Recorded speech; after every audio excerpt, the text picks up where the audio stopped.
jaar jigéen. am na góor ñu ñemewul awra jigéen. sexe bi ñemewuñu ko.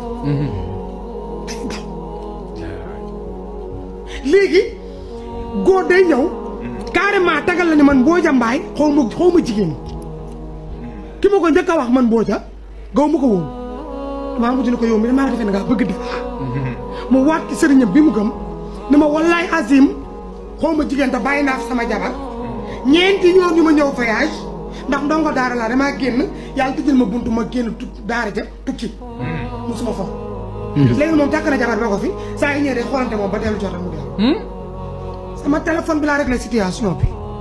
yow yaa réglé situation man Mbodja. ci na sama jëkkër mu toog. ci na. allo.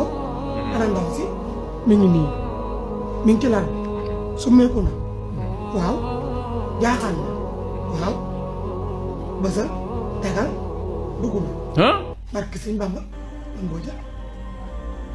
ba waa ji dugg ba ni muy yëgal boppam maa ngi koy dégg sama téléphone. yow nga toog di dégg. man te xamul bi loolu amee nag mu génn taxaw ci balcon bi jëlaat air. del si waat. lu neex lu doy.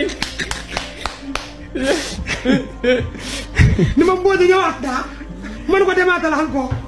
maa ngi moom bëgg a 4 heures du matin. mu yegg ci soxnaam ñaari yoon ci guddi gi. nee na musul daal. waa jooju musul daal te ma gëm naa. léegi nag mu def ko yoonu doom bu jabar ji demee marché bu ñëwee mu de ko tegal soo bi. bu sonn moom kay mim na ko war a doon la koy. tey bu dee. jabar ji bëggatul seetaan samay